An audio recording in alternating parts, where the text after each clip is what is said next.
Hello friends, this is Lishika Dwivedi and आज से हम यूपीएससी की बेसिक से तैयारी करने वाले हैं, जिसमें हम क्लास 6 एनसीईआरटी का चैप्टर फर्स्ट कब, कहाँ और कैसे पढ़ेंगे। वी नो वेरी वेल कि हिस्ट्री का पोर्शन इसमें ज़्यादा होता है। यूपीएससी के एग्ज़ाम में, किसी भी एग्ज़ाम में बहुत ज़्यादा पोर्शन हिस्ट्री का ही होता है। तो हम हिस्ट्री से ही स्टार्ट करते हैं एंड देखते हैं क्या क्या इसमें इम्पोर्टेंट क्वेश्चंस बन सकते हैं और इम्पोर्टेंट टॉपिक्स हैं। तो अध्याय 1 क्लास 6 में देखा था कि क्या, कब और कहाँ और कैसे, मतलब कि कौन अपनी हिस्ट्री में अपन जब पढ़ते हैं तो हम देखते हैं कि क्या हुआ था उस टाइम पे, कब हुआ था, मतलब कि ये कब हुआ था, ये चीज़ हुई थी तो वो कब हुई थी और कहाँ हुई थी और कैसे हुई थी। ये सभी बच्चों के माइंड में रहता है। ये सब चीज़ें जो छोटे बच्चे होते हैं वो मैक्सिमम पूछते हैं कब, क्या, इतने सारे क्वेश्चंस करते हैं इससे रिलेटेड। तो हम देखते हैं इसमें क्या क्या क्वेश्चन। जैसे रशीदा का सवाल है। रशीदा जो है वो बोल रही है रशीदा बैठी अखबार पढ़ रही थी, अचानक से उसकी निगाह पड़ी, एक सुर्खी पर निगाह पड़ी जिसमें लिखा था 100 साल पहले। वह सोचने लगी कि यह कोई कैसे जान सकता है, 100 साल पहले कोई कैसे जान सकता है। इंसान की जो एज है वो 100 साल, मैक्सिमम 125 मतलब रहती है। तो 100 साल पहले का कैसे कोई जान सकता है, मतलब कि आज जान तो सकता है बट वो चीज़ कैसे, मतलब पता की जा सकती है कि 100 साल पहले हुई थी ये चीज़ें, कि इतने पहले वर्षों में क्या हुआ था। कैसे पता लगा। यह जानने के लिए कि कल क्या हुआ था तुम रेडियो सुन सकते हो, टेलीविज़न देख सकते हो या अखबार पढ़ सकते हो।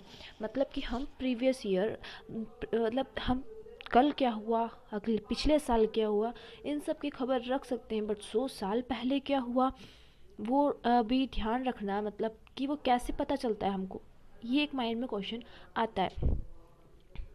साथ ही यह जानने के लिए पिछले साल क्या हुआ था, तुम किसी ऐसे व्यक्ति से बात कर सकते हो जिसमें उस समय की स्मृति हो, मतलब कि उस समय का उसको नॉलेज हो, याद हो अभी पिछले साल क्या हुआ था इसमें। लेकिन लेकिन बहुत पहले क्या हुआ था यह कैसे कोई जान सकता है। आज आपसे पूछे कि 3000 साल पहले क्या हुआ था, आप नहीं जान सकते हो, है ना। हम कुछ मतलब खोजों के बेस पे ही हम बता सकते हैं कि ये चीज़ें हुई थी।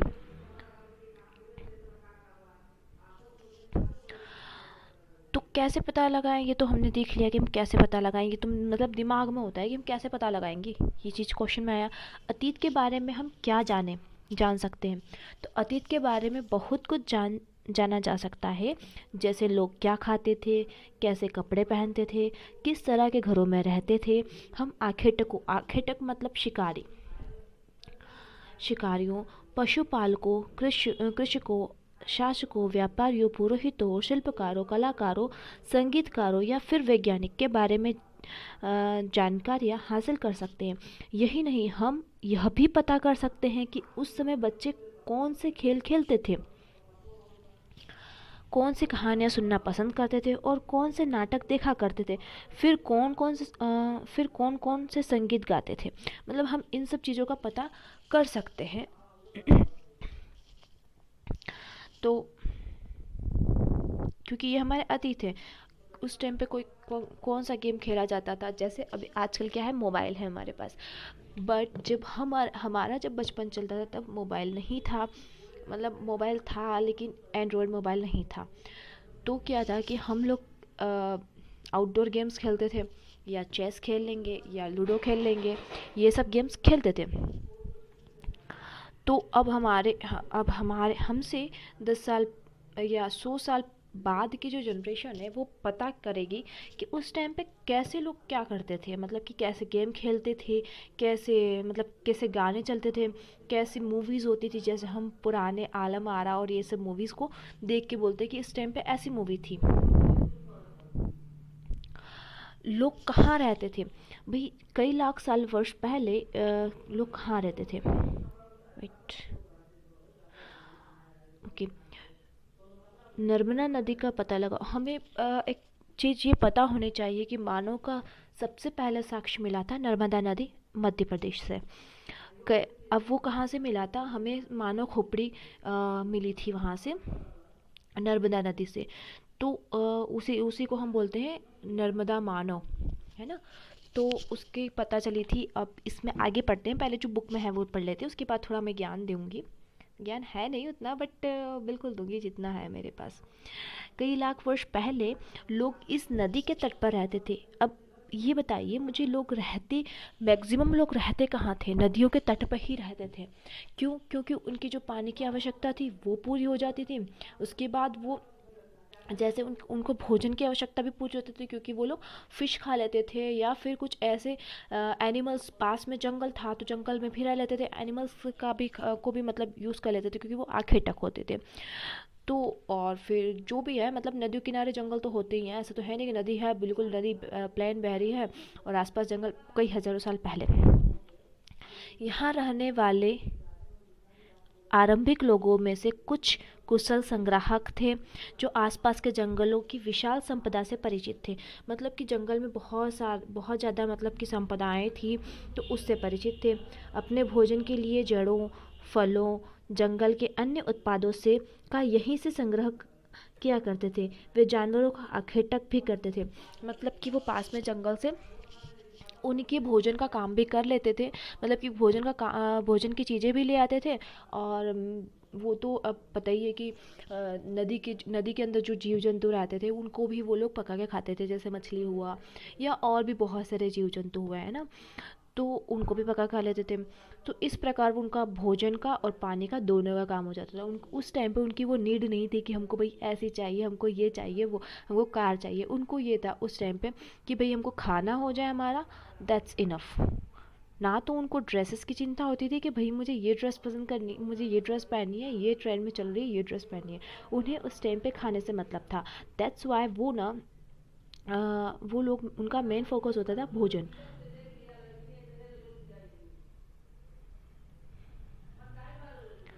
अब अब तुम उत्तर पश्चिम की सुलेमान किरथर पहाड़ियों का पता लगाओ। जैसे कि उत्तर पश्चिम किधर आ गया, ये आ गया है जैसे उत्तर, हमारे इंडिया का उत्तर पश्चिम किधर आ गया, जैसे ये इंडिया है हमारा।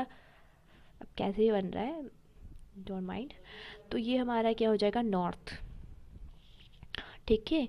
और ये हो जाएगा वेस्ट। तो हमारा जो ये वाला इलाका है, इसकी पहाड़ियों के बारे में बात कर रहे हैं। अब तुम उत्तर पश्चिम के सुलेमान और किरथर पहाड़ियों का पता लगाओ। इसी क्षेत्र में कुछ ऐसे स्थान हैं जहां लगभग 8,000 वर्ष पूर्व स्त्री पुरुषों ने सबसे पहले गेहूं तथा जौ जैसी फसलों का उपजाना आरंभ किया था। ये चीज़ बहुत इम्पोर्टेंट है। यहाँ से नहीं, ये कहाँ पर, 8,000 वर्ष पहले कहाँ पर, उत्तर पश्चिम के सुलेमान और किरथर पहाड़ियों में सबसे पहले गेहूं और जौ की फसलों को उपजाना आरंभ किया था। उन्होंने भेड़, बकरी, गाय बैल जैसे पशुओं को पालतू बनाना भी शुरू किया था। अच्छा ये बताइए मुझे, सबसे पहले जो पालतू पशु था वो कौन था सबसे पहला? ये आपको आंसर करना है आपकी मतलब इस वीडियो के कमेंट बॉक्स में। देखते हैं किस किस को ये चीज़ पता है। ये लोग गांव में रहते थे। उत्तर पूर्व में गारो तथा मध्य भारत में विंध्य पहाड़ियों का पता लगाओ। अब यहाँ पर बात हो रही है उत्तर पूर्व। अब उत्तर पूर्व किधर है? देखिए ये है हमारा, अगेन बनाना पड़ेगा मुझे, हमारा जो प्यारा भारत। और ये हो गया ईस्ट। ठीक है। तो नॉर्थ ईस्ट में कौन सी पहाड़ी है? गारो। गारो कहाँ पर है? मेघालय में है। एंड विंध्य पहाड़ियों का पता लगाइए। मध्य में, ये मध्य में यहाँ पर एमपी, राजस्थान, इनकी यहाँ पर विंध्य पहाड़ी है। तो विंध्य पहाड़ी का पता लगाइए यहाँ पे। यहाँ कृषि का विकास हुआ, वेट सॉरी, यहाँ कृषि का विकास हुआ और यहाँ सबसे पहले चावल उपजाया गया। ये चीज़ बहुत इम्पोर्टेंट है। यहाँ पर सबसे पहले क्या उपजाया गया? चावल उपजाया गया। यह स्थान विंध्य के उत्तर में स्थित थे।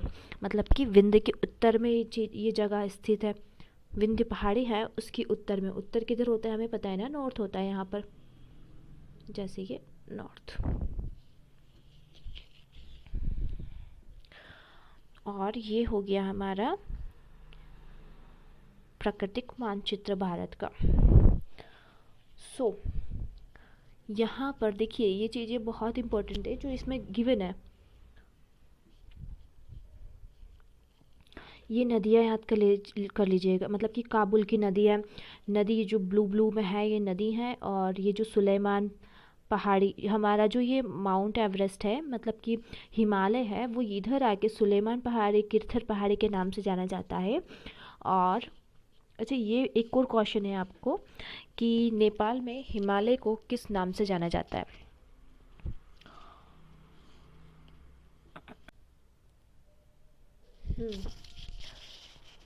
आपको इसका आंसर देना है कि नेपाल में हमारा जो हिमालय है उसको किस नाम से जाना जाता है। ठीक है, और ये नदियाँ आपको रीड कर लेनी है, मतलब कि आपको नॉलेज में होना चाहिए, इसको पढ़ लीजिएगा, इसको देख लीजिएगा। मानचित्र पर सिंधु तथा इसकी सहायक नदियों का पता लगाने का प्रयास करो। सिंधु तथा इसकी सहायक नदी, सिंधु नदी किधर है? हमारे यहाँ पे नॉर्थ में है। सहायक नदियाँ उन्हें कहते हैं जो बड़ी नदी में मिल जाती है, मतलब कि जो छोटी छोटी नदियाँ जो हैं वो बड़ी नदी मिल जाएंगी तो उनको हम, छोटी नदियों को हम सहायक नदियाँ कहेंगे, जो उसके फ़्लो में हेल्प करती है। फ़्लो में हेल्प क्या करेंगी, बट मतलब वो मिल जाती हैं तो उसको हम सहायक नदियाँ कहते हैं। लगभग 4700 वर्ष पूर्व इन्हीं नदियों के किनारे कुछ आरंभिक नगर फले फूले थे। मैंने आपको पहले भी बताया था कि नदियों के किनारे ही आरंभिक नगर, मतलब नगर क्या है कि लोग रहते ही नदियों के किनारे थे, क्योंकि उनकी जो पानी की आवश्यकता थी और किसकी आवश्यकता थी, फूड की आवश्यकता थी, वो सारी उनको वहाँ पे से पूरी हो जा रही थी। तो अब ये लगभग फिर गंगा इसकी सहायक नदियों के किनारे समुद्र तटवर्ती इलाकों नगरों का विकास 2500 वर्ष पूर्व हुआ। गंगा तथा इसकी सहायक नदी सोन का पता लगाओ। अब सोन के बारे में बात करते हैं। गंगा तथा इसकी सहायक नदी सोन का पता लगाओ। गंगा के दक्षिण में इस नदी के आसपास का क्षेत्र प्राचीन काल में मगध, मतलब कि गंगा के दक्षिण का जो भाग है उसको हम क्या बोलते हैं? मगध, मतलब कि इसके आसपास का भाग वर्तमान बिहार के नाम से बिहार के नाम से जाना जाता है। अब ये क्वेश्चन आता है कि मगध को वर्तमान में किस नाम से जाना जाता है? तो वर्तमान में बिहार के नाम से जाना जाता है। इसके शासक बहुत शक्तिशाली थे और उन्होंने एक विशाल राज्य स्थापित किया था। देश के अन्य हिस्सों में ऐसे राज्यों की स्थापना नहीं हुई थी। मतलब कि हमने बहुत नाम सुना है मगध का, हिस्ट्री पढ़ते हैं तो मगध का उत्कर्ष ही पढ़ लेते हैं बहुत ज़्यादा, कि मगध का विकास कैसे हुआ। तो उसके पीछे भी एक लॉजिक है। जैसे क्या हुआ था कि लोगों ने सदैव उपमहाद्वीप के एक हिस्से में दूसरे हिस्से तक यात्रा की। कभी कभी हिमालय क्षेत्र के ऊंचे पहाड़ियों, पर्वतों, रेगिस्तानों, नदियों तथा समुद्रों के कारण यात्रा जोखिम भरी होती थी, लेकिन ये यात्रा उनके लिए असंभव थी।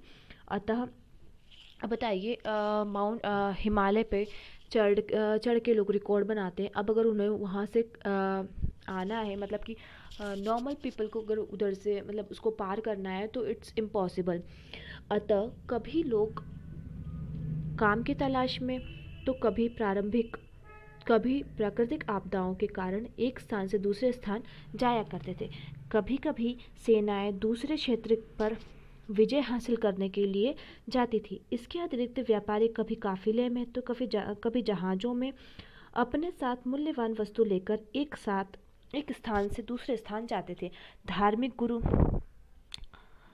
गुरु लोगों को शिक्षा एवं सलाह देते हुए एक गांव से दूसरे गांव तथा एक कस्बे से दूसरे कस्बे, दैट मीन्स कि यार नॉर्मल बता ये रहे हैं कि उनको एक जगह से दूसरी जगह जाना होता था। और उस टाइम ना तो उनके पास एरोप्लेन था, ना कुछ गाड़ी वाड़ी थी तो उसके थ्रू वो जा सकते थे, उनको पैदल यात्रा ही करनी होती थी। कुछ लोग नए और रोचक स्थानों को खोजने की चाह में उत्सुकता की यात्रा करते थे।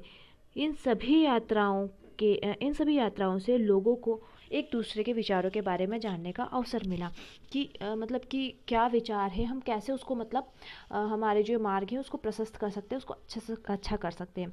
आज लोग यात्राएं क्यों करते हैं? मतलब पहले के लोग इतनी यात्राएं नहीं करते थे। इस जगह से दूसरी जगह जाना है तो मतलब कई टाइम बाद उनको अगर मतलब जाने का सोच भी पाते थे, क्योंकि इतना दूर नहीं जा पाते थे वो लोग।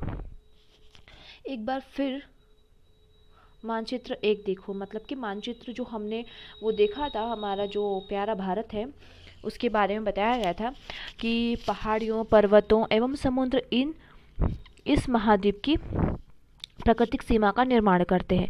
मतलब कि जैसे वो पहाड़ है तो उसने हमारे उत्तरी सीमा का निर्माण किया है। नीचे से जो समुद्र है उसने हमारे दक्षिणी सीमा का निर्माण किया है।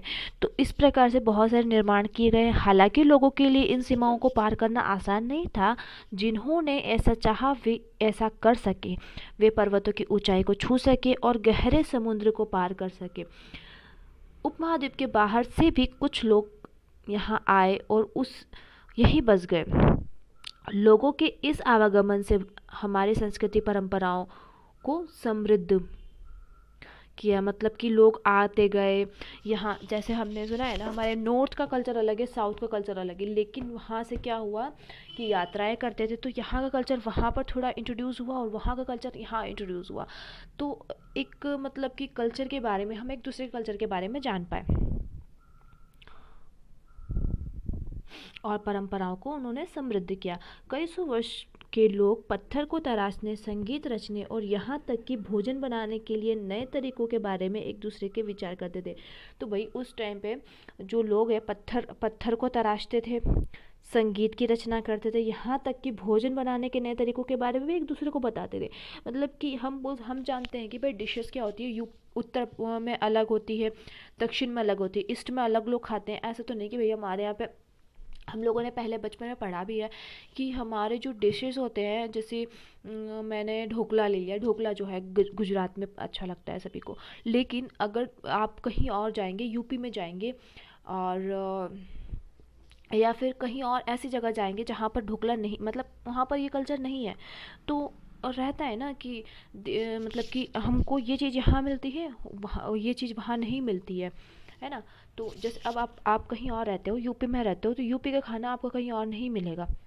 या तो कोई इंसान जाके वहाँ, या तो कोई वहाँ पर जाएगा और अपने यहाँ की चीज़ों को इंट्रोड्यूस करेगा, भोजन बनाने के तरीके को इंट्रोड्यूस करेगा एंड लोग वो बनाएंगे।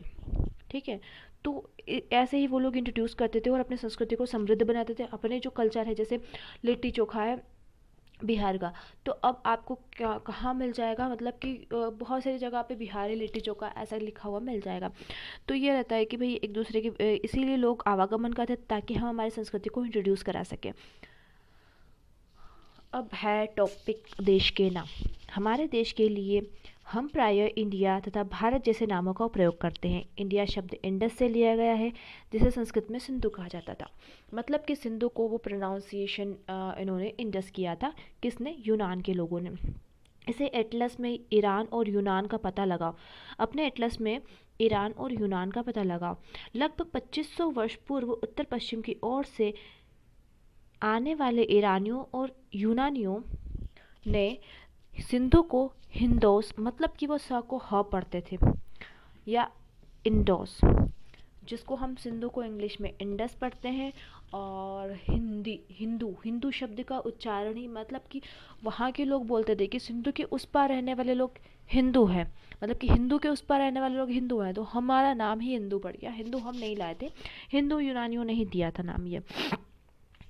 इस नदी के पूर्व में स्थित भूमि प्रदेश को इंडिया कहा जाता था। भारत नाम का प्रयोग उत्तर पश्चिम में रहने वाले लोगों के एक समूह के लिए किया जाता था। मतलब कि उत्तर पश्चिम, जो हमको पता है कि भारत में कौन उत्तर पश्चिम किधर है, उत्तर पश्चिम, जो कि मैंने आपको थोड़े टाइम पहले ही बताया था कि उत्तर पश्चिम में रहने वाले लोगों के लिए किया जाता था। यह समूह का उल्लेख संस्कृत की आरंभिक कृति ऋग्वेद से मिलता है। अब ये हमको पता है कि कहाँ से हमको ये मिलता है, ये चीज़ आप नोट कर लीजिएगा। इसके बारे में हमको पता कैसे चलता है, ऋग्वेद से पता चलता है। बाद में इसका प्रयोग देश के लिए होने जाने लगा, मतलब कि बाद में इसका प्रयोग हम लोगों के लिए होने जाने लगा कि हम इंडिया के हैं, मतलब कि हम हिंदू हैं या वट जो भी है, मतलब कि नॉर्मल लोग उसको यूज़ में लाने लगे। अतीत के बारे में जाने, अब हमारा मेन जो है फोर्स हमारी हिस्ट्री के बारे में जाने। अतीत की जानकारी हम कई तरह के से प्राप्त कर सकते हैं। इसमें से एक तरीका अतीत में लिखी गई पुस्तकों को ढूंढना और पढ़ना है। ये पुस्तकें साथ से लिखी होने के कारण पांडुलिपि, हाथ से लिखी होने के कारण। अब देखो ये क्वेश्चन आता है, पांडुलिपि किसे कहते हैं? हाथ से लिखी हुई पुस्तकों को हम पांडुलिपि कहते हैं।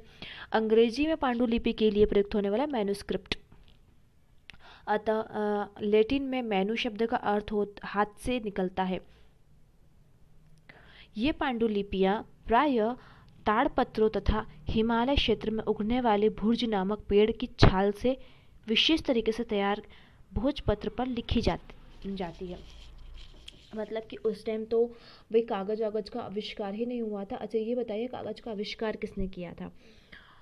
तो आप इसका भी आंसर कमेंट बॉक्स में लिखिएगा।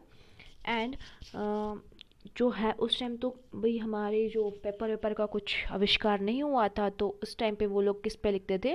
ताड़ के पत्तों, मतलब ताड़ के पत्तों पर लिखते थे और भुर्ज नामक पेड़ की छाल पे लिखते थे। देखिए यहाँ पर इसका एग्जाम्पल है, समझ में तो कुछ नहीं आ रहा क्या लिखा है। अतीत, ढूंढूं क्या लिखा हुआ है, अथवा सदा सान, आई डोंट नो, मुझे तो नहीं पढ़ना आता है। आपको पढ़ना आता हो तो बताइएगा। इतने वर्षों में इनमें से कई पांडुलिपियों को कीड़ों ने खा लिया था। हमको पता है यार, दिमाग लग जाता है, तो कीड़ों ने खा लिया था, कुछ नष्ट कर दी गई। फिर भी ऐसी पांडुलिपियां आज भी उपलब्ध है। प्रायः ये पांडुलिपियां मंदिरों और विहारों में मिलती हैं। इन पुस्तकों में धार्मिक मान्यताओं व व्यवहारों, राजाओं के जीवन, औषधियों तथा विज्ञान आदि सभी प्रकार के विषयों की चर्चा मिलती है। इसके अतिरिक्त हमारे यहाँ महाकाव्य, कविताएं तथा नाटक भी है। मतलब इसमें कई संस्कृत में लिखे मिलते हैं, जबकि अन्य प्राकृत एवं तमिल में लिखे मिलते हैं। प्राकृत भाषा का प्रयोग आम लोग करते थे। तो ये देखिए, अगर ये चीज़ ये चीज़ नोट कर लीजिएगा। प्राकृत भाषा का प्रयोग कौन करता था? आम लोग करते थे। और हाँ, तो इसके थ्रू भी हमको अतीत के बारे में जानने को मिलता है। मतलब कि क्या होगा कि उसके बारे में अगर उस टाइम के लोगों ने लिखा होगा तो उसको पढ़ के हमको क्या पता चलेगा? अतीत के बारे में पता चलेगा। हम अभिलेखों का भी अध्ययन कर सकते हैं। ऐसे लेख पत्थर अथवा धातु जैसे अपेक्षाकृत कठोर सतहों पर उत्कीर्ण किए मिलते हैं। जैसे ये आपको एग्जाम्पल के तौर पे दे रखा है।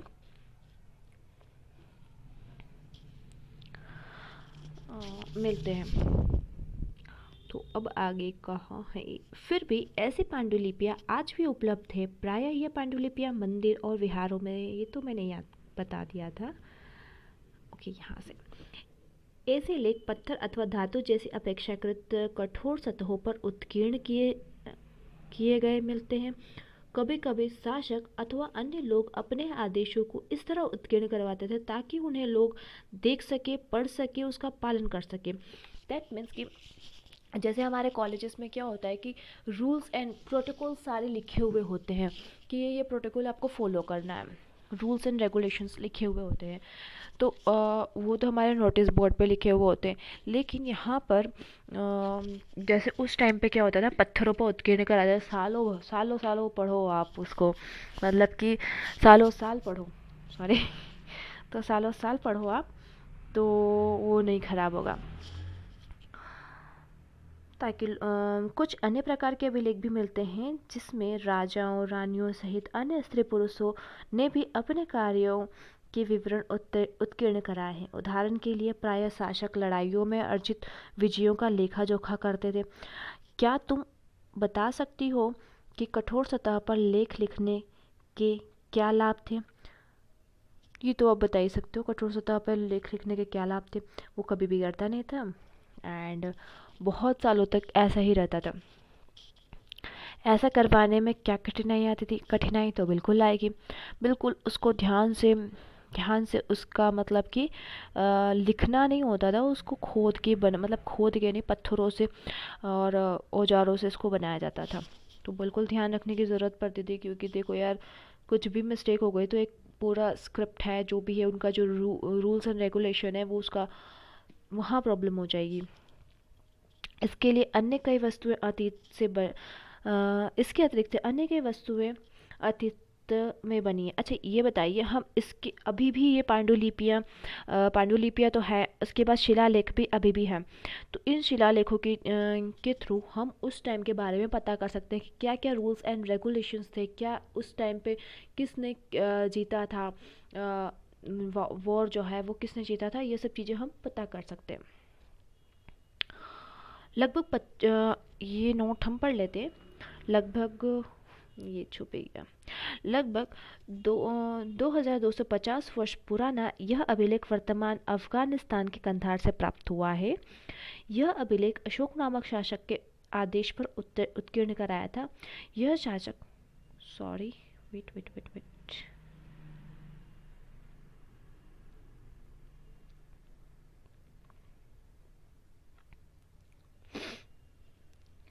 कराया था।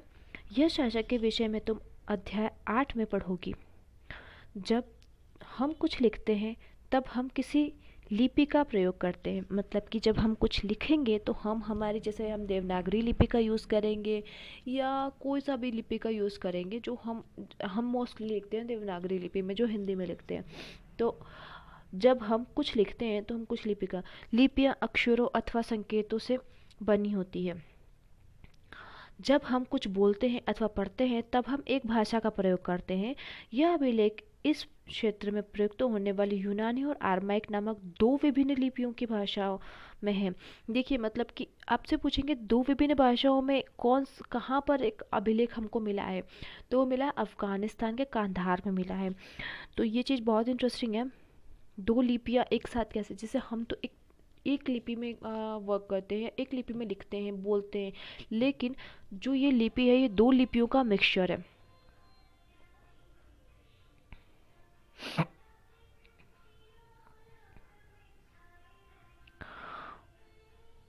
बाय एक प्राचीन नगर से प्राप्त पात्र है, मतलब कि ये जो पात्र है वो प्राचीन नगर से प्राप्त पात्र है। इस तरह के पत्रों का प्रयोग 4700 वर्ष पूर्व होता था। दाएं, जो ये बाएं में है, ओके, दाएं में क्या है, एक पुराने चांदी का सिक्का है। इस तरह के सिक्कों का प्रयोग 2500 वर्ष पूर्व होता था। हमारे द्वारा आज प्रयोग में आने वाले सिक्कों में से सिक्का कैसे भिन्न है? अब नॉर्मल से हमको तो पता ही है कि ये भिन्न है। हमारा सिक्का और ये सिक्का टोटली डिफरेंस नहीं है, लेकिन इसकी शेप में डिफरेंट है, इसके फीचर्स में डिफरेंस है, इसमें जो लैंग्वेज है वो डिफरेंट है, लेकिन हम एक प्रतीक के रूप में हम भी वही सिक्का यूज़ करते हैं और ये प्रतीक के रूप में भी यही सिक्का यूज़ करते हैं। उसके बाद इसमें धातु का प्रयोग, चांदी धातु का प्रयोग हुआ है और हमारे इसमें चांदी का प्रयोग नहीं हुआ है। कुछ सिक्कों की प्राप्ति के लिए छानबीन तथा खुदाई भी करते। यहाँ से ये औजारों, हथियारों, बर्तनों और आभूषणों, मतलब कि उस टाइम के बारे में अगर हमको जानना है तो उस टाइम की हमको ज़्यादा से ज़्यादा अगर कोई चीज़ें मिलेगी तो वो क्या होगी, हमारे लिए बेनिफिशियल होगी। हम उस टाइम के बारे में ज़्यादा कुछ जान पाएंगे। तो हम बहुत सारे औजारों, हथियारों, इन सब चीज़ों को ढूंढते थे सिक्कों की प्राप्ति के लिए, छानबीन और खुदाई भी करते थे। इसके लिए इसमें से कुछ वस्तुएं पत्थर, पकी मिट्टी तथा कुछ धातु की बनी हो सकती है। ऐसे तत्व कठोर तथा जल्द ही नष्ट होने वाले होते थे, मतलब जल्द ही नष्ट न होने वाले। हमको यही मिलता है, जैसे क्या हो जाए, कोई धातु होगा, धातु की कोई चीज़ बनी होगी या पत्थर की बनी होगी, तो ये चीज़ें क्या होगी, भले कितने ही साल हो जाए नष्ट नहीं होगी। तो इसीलिए इनकी खुदाई करके इनको, मतलब कि हम सर्च करते हैं, खुदाई करते हैं, खुदाई के थ्रू इनको इन ढूंढते हैं और उस टाइम के बारे में पता लगाते हैं। पुरातत्वविद जानवरों, चिड़ियों तथा मछलियों की हड्डियां भी ढूंढते हैं। देखो हमको पता है कि हड्डियां भी क्या होती है कि वो भी नहीं खत्म होती है, तो वो भी सालों साल रहती है।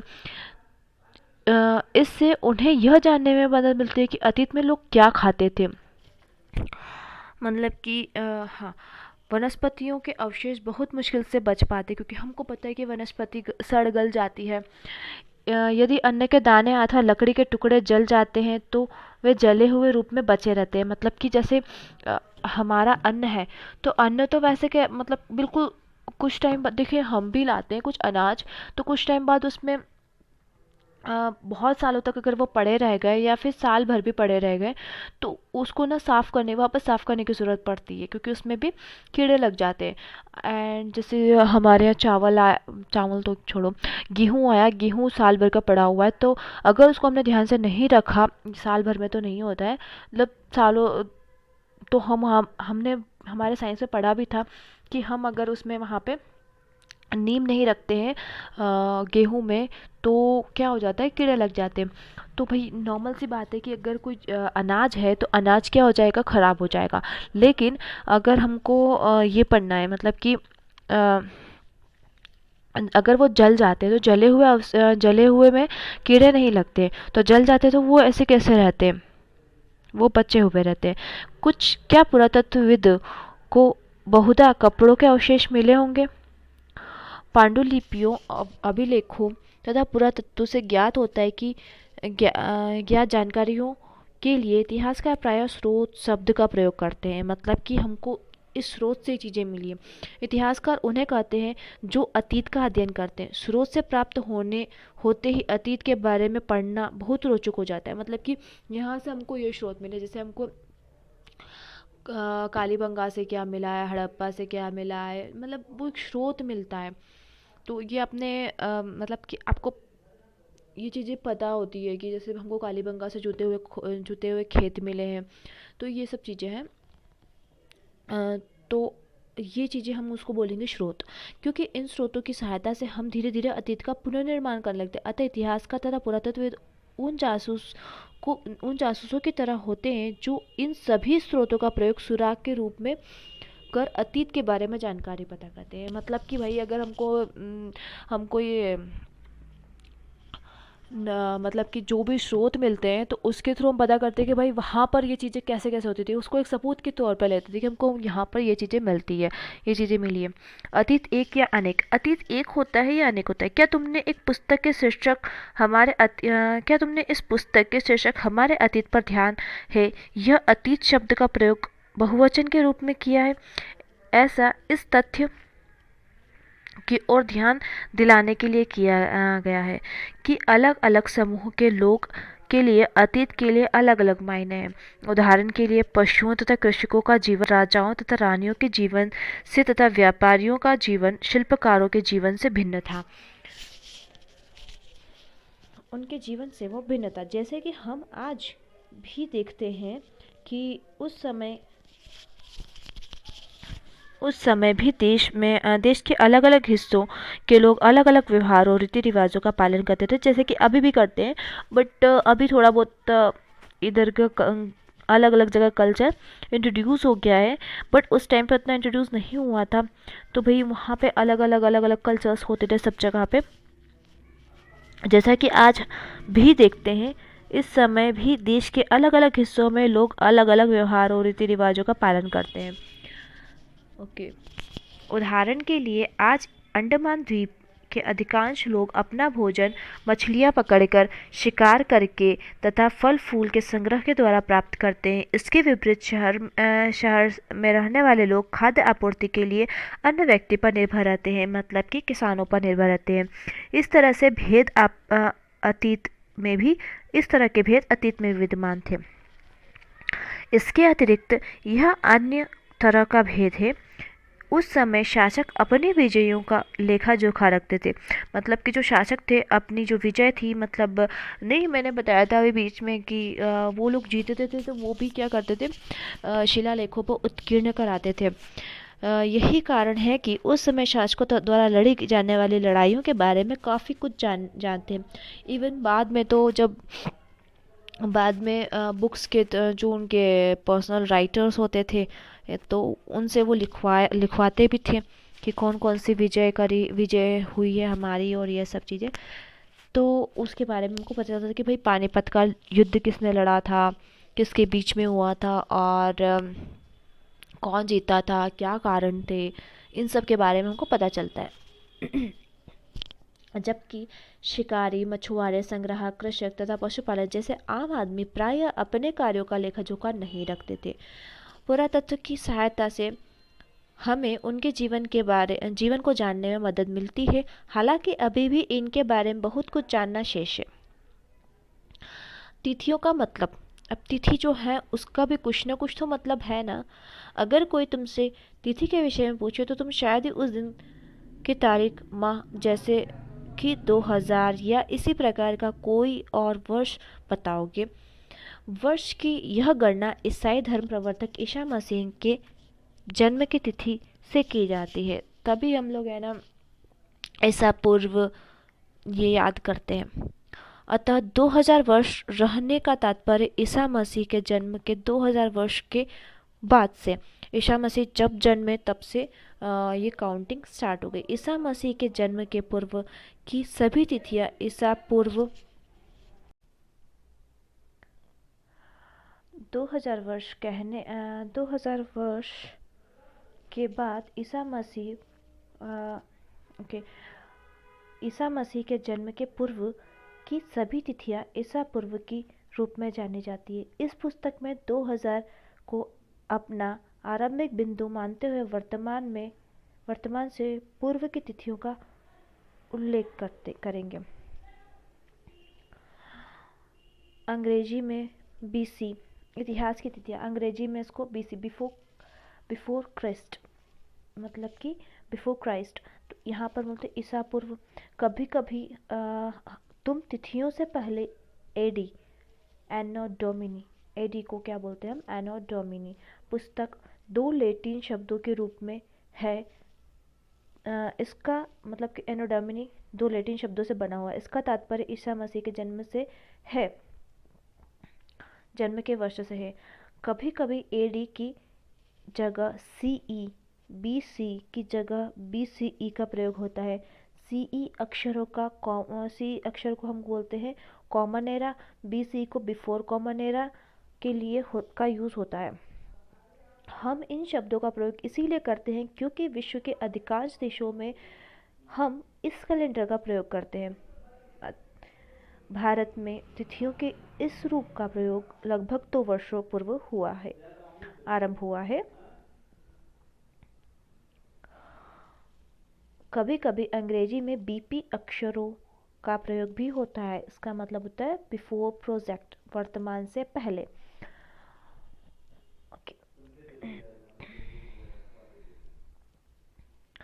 अन्यत्र मतलब कुछ अलग। ओके, जैसे कि हमने पहले पढ़ा हुआ है कि अभिलेख कठोर सतहों पर उत्कीर्ण कराए जाते हैं। इनमें से कई अभिलेख कई सौ वर्ष पूर्व लिखे गए थे। सभी अभिलेखों में लिपियों और भाषाओं का प्रयोग हुआ है। समय के साथ साथ अभिलेखों में प्रयुक्त भाषाओं तथा लिपियों में बहुत बदलाव आ चुके हैं। विद्वान यह कैसे जान पाते हैं कि क्या लिखा था? इसका पता अज्ञात लिपि का अर्थ निकालने की एक प्रक्रिया के द्वारा किया गया। मतलब कि इस लिपि का प्रयोग मतलब कि जो अज्ञात लिपि है उसका अर्थ निकालने की प्रक्रिया के द्वारा किया गया था। इस प्रकार से अज्ञात लिपि को जानने की एक प्रसिद्ध कहानी उत्तरी अफ्रीका देश मिस्र से मिलती है, जो लगभग 5000 वर्ष पूर्व यहाँ राजा रानी रहते थे। लगभग 5000 वर्ष पूर्व यहाँ राजा रानी रहते थे। कुछ ऐसी आकृतियाँ उत्कीर्ण हैं जिसका अर्थ जैसे अगर ये स्क्वायर मिल गया तो उसका अर्थ होता है पी, इसका अर्थ होता है टी, इसका अर्थ होता है ओ, इसका एल, मतलब कि ये आपको बता रखे हैं। मिस्र मिस्र के उत्तरी तट पर रोसेटा नामक एक कस्बा था। चलो एक हम कहानी पढ़ते हैं, देखते हैं कैसी है। मिस मिस्र के उत्तरी तट पर एक रोसोटा नाम का कस्बा है, जहाँ यहाँ से एक ऐसा उत्कीर्ण पत्थर मिला जिस पर एक ही लेख 3 विभिन्न भाषाओं तथा लिपियों में है।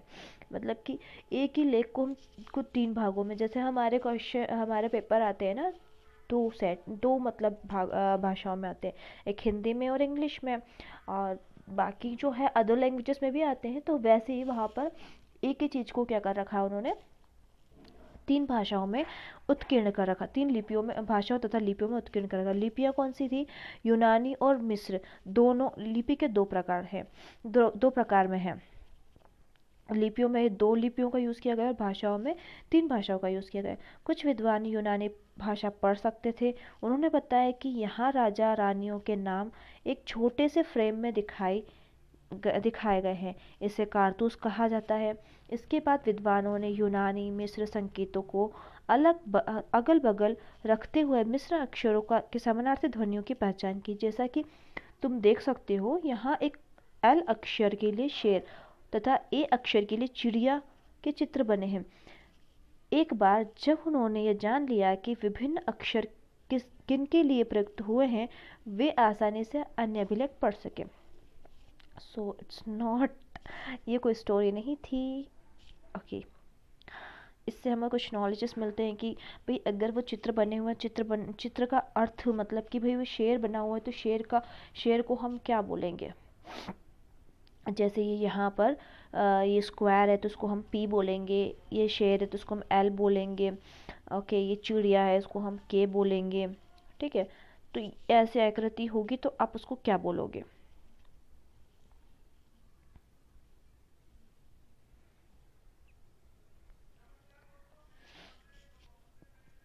कल्पना करो तुम एक पुरातत्वविद का साक्षात्कार लेना है, मतलब कि आपको उसका इंटरव्यू लेना है।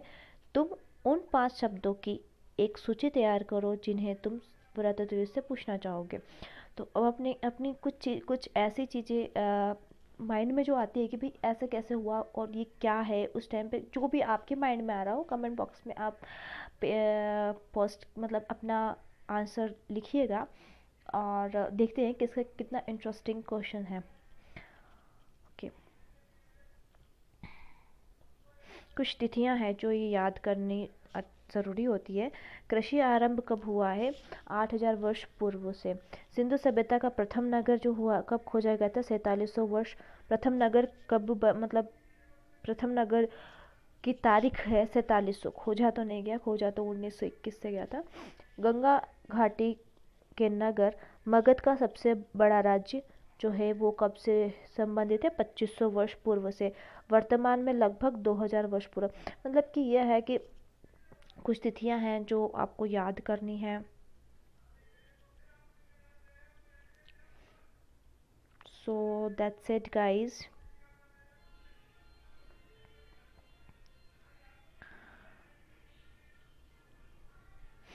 एक ये क्वेश्चन है, पांडुलिपि तथा अभिलेखों में एक अंतर बताओ, ने एक प्रमुख अंतर बताओ। पांडुलिपियाँ किससे लिखी जाती थी, हाथ से लिखी जाती थी, जो पेड़ों के पत्तों पर और छालों पर लिखी जाती थी।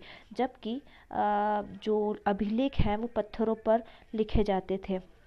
पांडुलिपि खराब हो सकती थी, कुछ बहुत सालों बाद खराब हो जाएगी, और अभिलेख व्यवस्थित रहेंगे।